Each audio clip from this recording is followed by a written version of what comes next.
예, 안녕하세요. 정신분석의들 오늘 세미나 10일 297페이지의 4번 보겠습니다. 여기서 충동의 순환에 있어서의 극성과 항상 그 중심에 있는 것 사이의 관계에 주목해 봅시다. 그 중심에 있는 것은 충동의 도구라는 의미에서의 하나의 기관입니다. 이는 방금 전에 이 시의 유도 자장 안에서 기관이라는 말에 부여되었던 것과는 다른 의미에서의 기관입니다. 이 포착 불가능한 기관, 우리로서는 오직 우회만이 가능한 대상, 한마디로 허위기관에 대해 질문을 던질 때가 왔습니다. 충동의 순환, 이 능동성과 수동성이라는 것이죠. 리비도의 발출과 그리고 결여로의 귀환, 이게 이제 그 충동의 순환이란 말이죠. 예, 생명과 죽음을 얘기하는 것이죠. 우리가 충동을 발휘하고 산다는 것은 생명과 죽음의 변증법을 돌리고 산다는 것과 같은 것이죠. 그 충동의 순환, 그 양극성 사이, 그 중심에 있는 게 뭐냐? 이제 하나의 기관이라는 것인데, 이게 이제 그 존재하느냐, 존재하지 않느냐, 그것이죠. 포착 불가능하다고 그랬습니다. 이 기관이. 그래서 오직 우회만이 가능한 대상이라고 했어요. 자, 이 기관이 어떤 기관이냐? 이제 오늘의 이 핵심 주제는 그것이죠. 이 충동의 기관은 진짜 기관과의 관련 속에서 자리 잡습니다.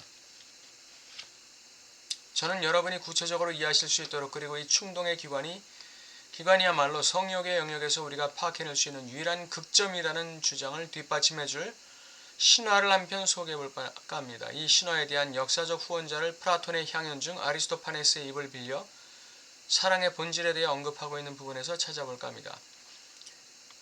성욕의 영역에서 우리가 파악해낼 수 있는 유일한 극점이다. 이 충동의 기관을 이와 같이 정의하고 있어요. 성욕의 영역에서 우리가 파악해낼 수 있는 유일한 극점이다.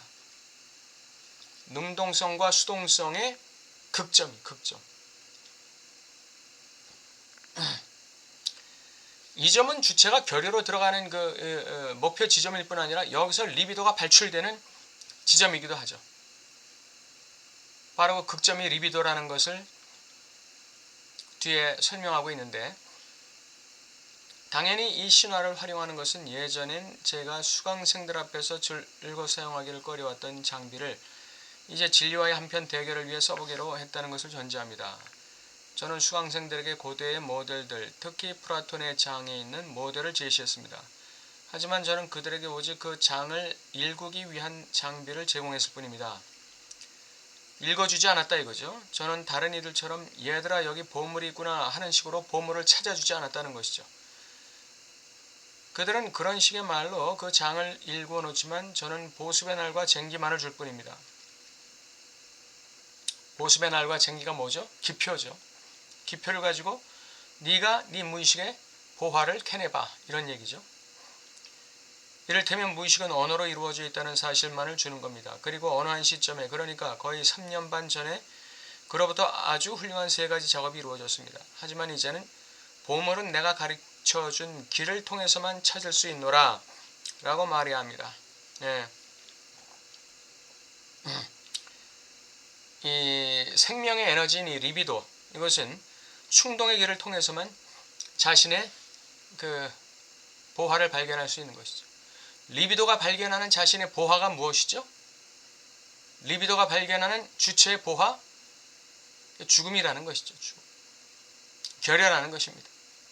이게 오늘 이 4번 오늘 공부하는 이 장의 주제예요.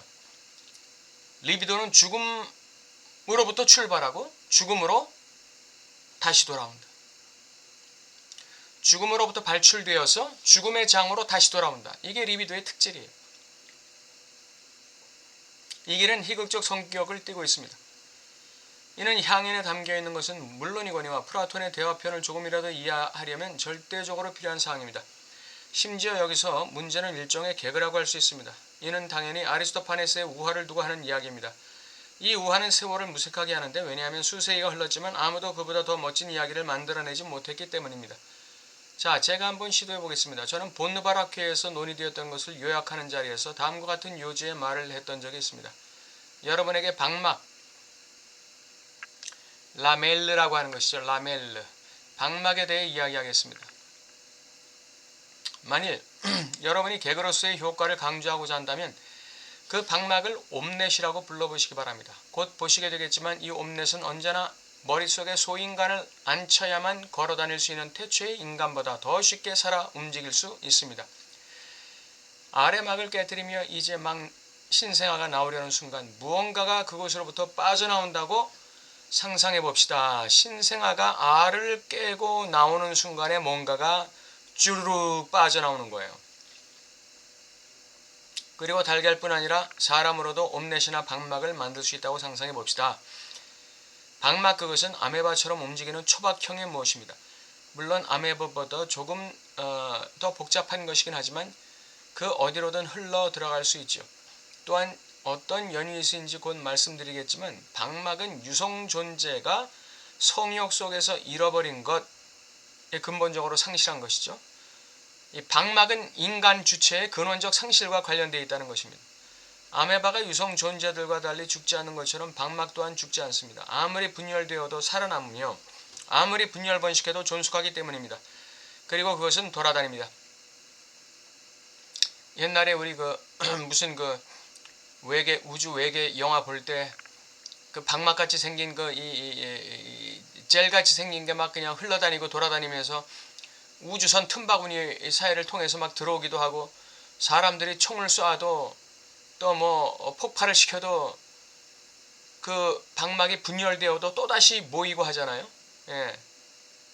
또다시 결합하고 모이고 돌아다니고 그러죠. 자, 이는 안심할 수 있는 일이 아닙니다. 그것은 태평스럽게 잠자고 있는 여러분의 얼굴을 덮친다고 상상해 보시기 바랍니다. 우리가 그러한 속성을 가진 존재와의 결투를 피할 수 있으리라고는 생각하지 않습니다. 여기서 결투라는 것은 충동의 변증법을 이야기하겠죠. 하지만 분명 수월치 않은 싸움이 되겠죠. 이 방막은 존재하지 않는다는 특성을 갖지만 그럼에도 불구하고 하나의 기관입니다. 이 기관이 동물학적으로 어디에 위치하는지를 좀 더 자세히 설명할 수도 있을 겁니다.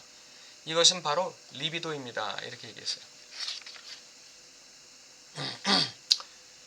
이것은 리비도, 삶의 순수한 본능으로서의 리비도입니다. 생명 본능. 말하자면 불사의 삶, 억누를 수 없는 삶, 어떠한 기관도 필요로 하지 않는 삶, 단순화되고 파악에 불가능한 삶에 대한 본능입니다. 이 리비도라는 말을 생명 본능이라고 풀이할 수 있는데 이것을 기독교적으로 말하면 이것은 영혼을 사모하는 마음이, 영혼을 사모하는 마음. 그러니까 인간은 이 세상에서 죽지 않는다는 거죠. 이 세상에서 몸이 죽어도 인간은 영혼을 지향하는 어떤 그 생명 본능을 가지고 있다는 거예요. 그 생명 본능은 죽지 않는다는 것입니다. 인간이 죽으면 리비도도 끝나는 것 아니냐 이런 질문을 던지실 분이 있는데 리비도라는 말이 하나의 그런 속성을 가지고 있다는 거예요. 이 생명, 영원한 생명을 지향하는 속성. 이것이 종교적으로 말하면, 기독교적으로 말하면 이걸 영원, 이터너티, 영원을 사모하는 마음이다. 성경은 그렇게 얘기하고 있습니다. 영원을 사모하는 마음. 인간에게는 영원함을 사모하는 마음이 있다는 것이죠. 그게 리비도라는 것이죠. 정신분석학적으로 보면 그게 리비도라는 것이죠. 생명 본능. 영원한 생명을 추구하는 마음. 영원한 생명, 영원히 살고자 하는 본능. 단순화되고 파악에 불가능한 삶에 대한 본능입니다. 이는 정확히 생물이 유성생식의 주기를 따름으로 인해 상실하게 되는 부분입니다. 우리 인간은 원래 영생을 가진 존재였어요. 그런데 그 죄로 말미암아, 그 죄의 유전으로 말미암아 인간은 immortality, mortality, 그 죽을 수밖에 없는 운명을 타고나는 것이죠. 이 죽을 수밖에 없는 운명, 이것이 바로 상실을 전제로 해서 나오는 주체예요. 우리가 이 세상에 나오면서 상실하게 되는 부분, 이게 immortality입니다. 영원성, eternity, 영원성이에요. 우리 인간이 이 세상에 나오는 것은 무엇을 상실하고 나오느냐? eternity를 상실하고 나온다 이거. 영원성을 상실하고 나오는 거예요. 그래서 그 영원성을 향해서 영원성을 지향하는 그 어떤 생명 본능, 그 원초적 생명 본능이 바로 리비도라는 것입니다. 제가 지금 이 프로이드의 그 이 리비도와 기독교의 영원을 사모하는 이 인간의 영원성을 갖다가 결부시켜서 설명하는 거예요. 대상 A로 열거할 수 있는 형태들은 모두 그 잃어버린 것의 대표자, 등가물입니다. 그 상실, 원초적 상실의 등가물이죠. 우리가 얘기하는 대상 A라는 것은. 그 대상 A가 무슨 그 이 현세계에서 현실계에서 아바타로 나타날 때 그 권력으로 나타나든 섹스로 나타나든 돈으로 나타나든 사회적 지위나 명예나 인기로 나타나든 그 모든 것들은 다 우리의 대상 A의 아바타의 아바타, 현실적 아바타. 그런데 그 대상 A라는 것이 근원적 상실을 지향하는 어떤 것이다 이거죠. 근원적 상실을 지향하는 어떤 것. 근원적 상실을 채우고자 하는 어떤 것. 그게 대상 A라는 것이. 환상 속의 대상 A. 그러니까 대상 A는 순전히 그 잃어버린 것의 대표자 문양에 불과합니다. 가령 젖가슴은 개인이 태어나면서부터 잃어버린 자기 자신의 일부, 가장 근원적으로 상실된 대상을 상징하는 데 쓰이는 그 일부를 대표하게 됩니다. 우리가 그 근원적 상실의 그 대표자로 쓰는 용어가 젖가슴 아니에요. 우리 인간은 젖가슴을 상실한 존재다. 어머니를 상실한 존재다. 이자관계의 향유를 상실한 존재다. 어머니와의 이 향유로운 이자관계를 상실한 존재. 이게 근원적인 상실이다. 우리는 이렇게 얘기하지만 그것은 근본적인 상실의 하나의 그림자에 불과한 것이죠. 그것도. 예. 우리가 상실한 이 근원적인 상실은 뭐죠? 이터너티를 상실하는 거예요. 영원을 상실하는 것이죠. 이 세상이라는 시간과 공간 안에 우리가 태어날 때 우리는 영원을 상실하고 이모텔리티, 불멸성을 상실하고 나오는 게 인간이라는 것이죠. 그렇기 때문에 인간의 이 프로이드가 말하는 리비도에는 기독교적으로 말하면 영원을 지향하는 그 죽지 않는 생명 본능, 이게 있다는 것입니다.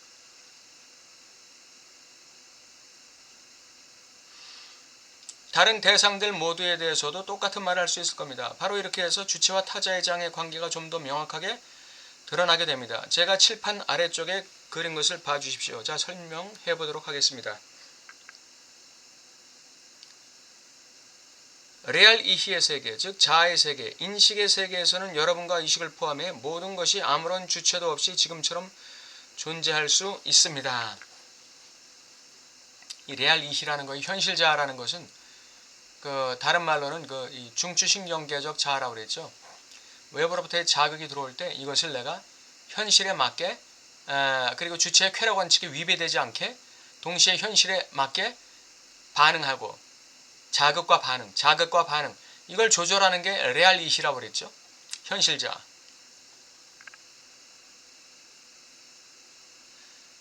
이 레알 이히의 세계, 즉 자아의 세계, 인식의 세계에서는 여러분과 의식을 포함해 모든 것이 아무런 주체도 없이 지금처럼 존재할 수 있습니다. 제가 가르친 것처럼 주체가 언어와 말에 의해 결정된 주체라면 자아는 그 의식의 차원에 속하는, 다시 말하면 이 정신작용과 의식작용에 의해서 만들어지는 어떤 이 구성물이 자아죠. 정신작용과 의식작용에 의해서 만들어지는 구성물. 그렇지만 이 무의식적 주체라는 것은 말과 언어로 만들어진다는 것을 우리가 기억해야 됩니다. 주체는 말과 언어로 만들어지는 거예요.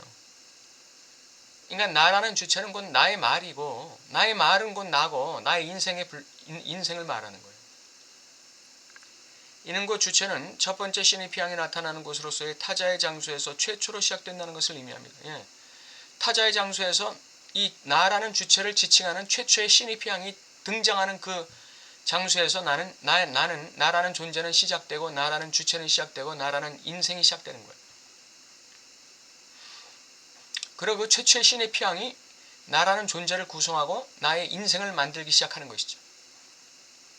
그렇다면 시니피앙이란 무엇일까요? 아주 오래전부터 여러분에게 되풀이해서 가르친 것이니 여기서 새삼 다시 설명할 필요는 없을 겁니다. 시니피앙이란 주체를 대표하는 것이죠. 예. 그렇다면 누구에게 대표하는 것일까요? 그것이 누구에게인가? 주체를 대표한다면 여기서 그 누구란 또 다른 주체가 아니라 또 다른 시니피앙을 말합니다. 그러니까 시니피앙이라는 것은 이 Vorstellungsrepräsentanz, 이 대표기표, 자신의 그 대표 표상, 이것은 주체에 대해서 모든 다른 시니피앙에 대해서 주체를 대변하는 거예요. 그러니까 내가 가지고 있는 대표 기표가 뭐냐, 이걸 한번 생각해 보세요.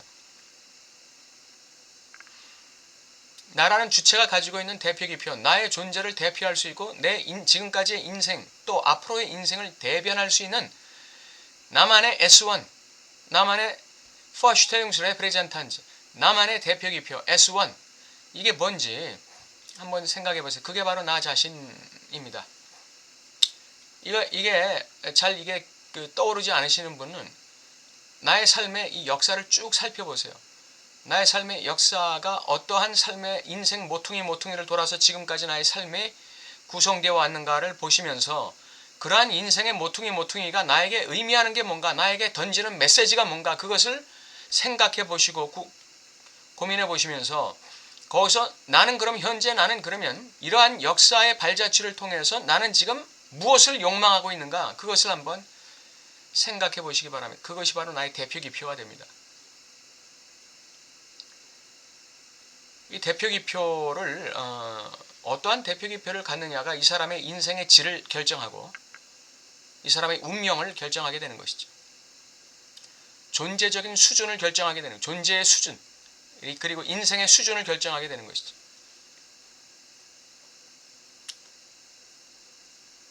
이러한 공리를 예를 들어 설명하자면 사막에서 상형 문자가 쓰여 있는 돌 하나를 발견했다고 상상해 보시기 바랍니다. 여러분은 그 배후에 그것을 쓴 어떤 주체가 있어야 한다는 것을 한순간도 의심하지 않을 겁니다. 하지만 시니피앙 하나하나가 여러분에게 말을 걸고 있다고 생각한다면 오산입니다. 이에 대한 증거는 여러분이 그 문자를 전혀 이해할 수 없다는 점이죠. 반면 여러분은 각각의 시니피앙들이 각기 다른 시니피앙들과 연관되어 있음을 확신하면서 그것들을 시니피앙으로 규정하게 되죠. 주체와 타자의 장의 관계에서 문제의 핵심은 바로 이겁니다. 타자의 장에서 발출된 시니피앙이 나의 S1으로 자리 잡을 때 그 S1이라는 시니피앙이 그것과 연관된 모든 시니피앙들을 끌어당기는 것이죠. 그래서 하나의 시니피앙의 구조를 만드는 거예요. 그러니까 내가 타자의 장에서 나 주체를 구성한 그 S1이라는 게, 이 대표 기표라는 게 부정적인 것이냐 긍정적인 것이냐. 부정적인 것이면 어떤 영역에서 부정적이고 어떤 그 칼라를 가진 부정적인 것이냐. 긍정적인 것이라면 어떤 차원의 긍정이냐. 그게. 나를 존재적으로 긍정한 것이냐, 나의 어떤 특징에 대해서 긍정한 것이냐, 나의 어떤 행위에 대해서 긍정된 것이냐, 그 긍정에도 그 차원이 있는 거예요. 그러니까 그런 시니피앙의 이 칼라, 시니피앙의 그 특질이 다 다른 것이죠. 그 핵심이 주체의 장과 타자의 장에서 그 결정된 그 시니피앙이, 내 무의식에 자리 잡은 시니피앙이 내 인생을 돌리는 물레방아가 되는 것이죠. 주체는 시니피앙이 그러니까 나의 인생을 돌리는 시니피앙, 그 시니피앙이 돌리는 내 인생의 이 수레바퀴가 바람직하지 않다 그러면 내 이 기표를 S1 대표 기표를 바꾸면 되는 거예요. 바꾸면. 그걸 기표의 치환이라고 하는 것입니다. 그러니까 기존의 기표를 다 해체시켜버리고 새로운 기표를 재창조하는 것이죠. 이게 존재의 재창조예요. 존재의 재창조, rebirth, regeneration. 이게 존재를 새롭게 하는 것입니다. 주체는 시니피앙이 타자의 장에 출현하는 한에서 탄생합니다. 시니피앙이 타자의 장에서 출현하는 한에서 이 주체가 탄생한다. 하지만 이러한 사실로 인해 그것은 시니피앙으로 굳어버립니다. 시니피앙으로 타자의 장에서 출현하지만 그 시니피앙에 먹히는 것이죠. 먹히는 거예요. 그래서 아까 주체는 언어와 말에 의해 결정된 주체라고 얘기하고 있잖아요. 300페이지 마지막 줄에.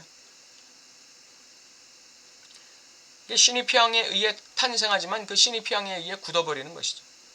박막이 표상하는 바, 이것은 남녀관계라는 성별화된 극성이 아니라 살아있는 주체가 그가 생식을 위해 성적 주기를 통과해야 함으로써 상실해버린 무엇과 맺게 되는 관계입니다. 영원한 상실의 어떤 것과 맺게 되는 관계, 이것이 이제 방막이 표상하는 것이라고 그랬어요. 리비도가 표상하는 것은 이거라고 그랬어요. 예. 리비도는 이것을 지향한다 이렇게 얘기할 수 있는 것이죠. 영원한 상실을 지향하는 게 리비도예요. 이 방막이 표상하는 바를 우리에게 출현시키는 것은 바로 타자와의 관계입니다. 그렇기 때문에 타자와의 관계는 바로 대상과의 관계고, 결여와의 관계고, 무와의 관계고, 죽음과의 관계예요. 왜? 타자의 장에서 나오는 시니피앙은 결여의 시니피앙이기 때문에 그렇습니다. 죽음의 시니피앙이기 때문에 그래요. 이걸 우리가 기억해야 돼요. 우리 주체는 죽음으로부터 나오는 것이고, 네, 주체는 죽음으로부터, 인간 존재란 자체가 죽음으로부터 탄생하는 것이고, 그걸 우리는 기억해야 돼요. 어떤 죽음? 이터너티를 상실하는 죽음, 이모텔러티, 불멸성을 잃어버리는 죽음을 딛고 탄생하는 게 인간 존재라는 것입니다. 그렇기 때문에 타자와의 관계란 건 결여와의 관계고, 무와의 관계고, 대상과의 관계인 동시에 죽음과의 관계라는 것이죠. 저는 바로 이렇게 해서 모든 충동이 죽음의 지대와 맺고 있는 본질적인 친화성을 설명하고, 모든 충동이 죽음의 지대와 맺고 있는 본질적인 친화성이 있다. 충동의 두 가지 측면을 화해시키려는 것입니다. 즉 충동은 한편으로는 무의식 속에서 성욕을 현존화하고,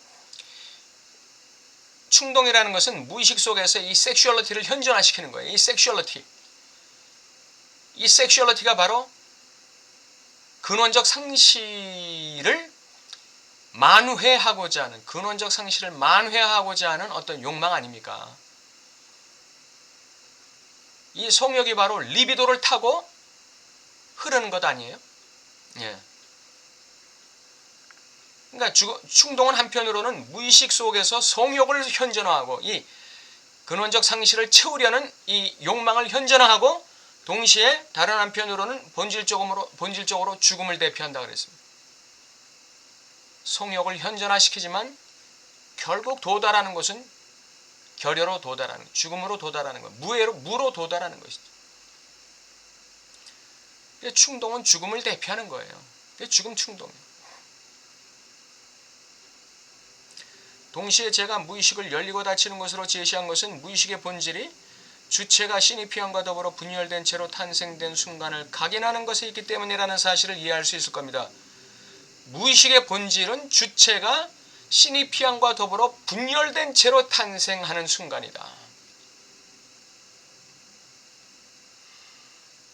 그러니까 주체가 결여를 안고 탄생하는 순간이다. 그것이 무의식의 본질이라는 것이죠. 아까도 말씀드렸다시피 영원한 상실을 전제로 해서 인간 존재는 탄생하는 거란 말이에요. 그렇기 때문에 무의식의 본질은 뭐냐? 타자의 장으로부터 주체가 탄생하는데 결여된 시니피앙의 분열을 통해서 탄생하는 게 주체다. 결여된 시니피앙이 만들어내는 그 존재적 분열을 통해서 탄생하는 게 인간이다 이거죠. 무의식은 바로 그런 것이다 이거죠. 주체는 다음과 같은, 그러니까 우리는 그러한 이 인간의 그 분열된 그 본질을 갖다가 가리기 위해서 캐모플라지 하는 거예요. 이 세상에서 권력으로 캐모플라지, 돈으로 캐모플라지, 인기, 명예, 이런 것들로 캐모플라지 하는 것이죠. 이 분열된 존재, 영원한 어떤 것을 상실한 존재로 태어난 존재라는 사실을 가리기 위해서 주체는 다음과 같은 식으로 출현하는데, 즉 그것은 방금 전에는 주체로서 아무것도 아니었지만 나타나자마자 바로 그 순간 시니피앙으로 응결되어 버립니다. 주체가 나타난다는 사실은 시니피앙에 의해서 분열된 채로 출현했다는 뜻이고, 그 얘기는 결국 시니피앙에 의해서 먹혔다, 다시 말하면 돌처럼 굳어버렸다, 이걸 얘기하는 것이죠. Die ganze Sexualstrebung을 위한 어떤 버팀목이 있다면 이는 충동의 장에서의 주체와 타자의 장에서 환기되는 주체 사이의 결합에 다시 말해 서로 합류하려는 노력에 달려 있습니다. 이 합류하려는 노력의 욕망이 바로 섹슈얼리티라는 것이죠. 충동의 장에서의 주체와 타자의 장에서의 주체, 타자의 장에서 환기되는 주체.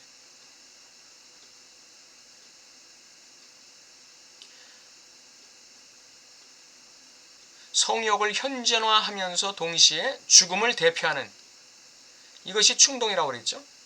예.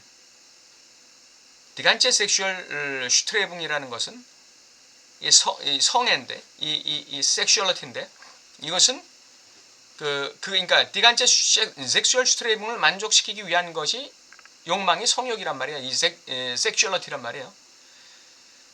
이 섹슈얼리티는 충동의 장에서의 주체와 타자의 장에서 환기되는 주체 사이를 결합시키려는, 합류시키려는 노력을 하는 것이다 이거죠.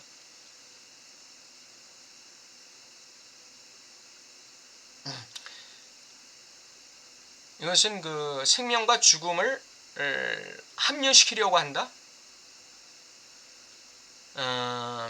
또는 그 생명을 지향하면서 동시에 죽음을 확인하는 것을 지향한다. 이런 말로도 바꿀 수 있는 것이죠.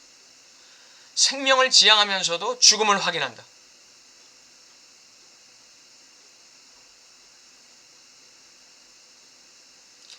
상실을 확인하면서도 그 상실을 이겨내려는, 그 상실을 회복하려는 그런 생명을 지향하는 그것이 바로 성욕이다. 이렇게 얘기할 수 있겠습니다. 이것은 불가능하죠. 예, 생명의 장과 죽음의 장의 합류는 불가능하다. 만약에 그게 합류가 가능하다면 우리는 태어나면서부터 영원한 존재로 태어났어야 돼요. 생명과 죽음이 합류된다면, 다시 말해서 죽음이 생명에 삼켜지기 위해서는 우리는 이 태어나는 순간부터 영원성을 갖고 태어났어야 되는 것이죠. 그런데 유감스럽게도 우리는 영원성을 상실하는 대가로 이 세상의 주체로 태어나는 것입니다. 이것 말고는 다른 버팀목이 없습니다. 오직 이런 식으로만 무의식의 수준에서 양성의 관계가 표상되는 것입니다. 충동의 장에서의 주체, 이건 생명을 지향하는 주체죠. 타자의 장에서 환기되는 주체, 이거는 결혈을 환기하는 주체, 죽음을 환기하는 주체. 예. 주체는 타자의 장에서 죽어 나오는 주체입니다. 죽어서 나오는 주체. 그래서 그 죽음을 극복하기 위해서 리비도의 역사를 발휘하는 것이죠. 그 외의 성적 관계는 타자의 장의 임의성에 맡겨져 있습니다. 사람들이 그 관계에 대해 부여하는 설명에 달려있다는 것이죠. 그것은 여자와 사랑을 나누려면 어떻게 해야 하는지 다프니스에게 가르쳐줬던 노파의 소관인 것이죠. 이는 전혀 쓸모없는 우화가 아닌 셈입니다.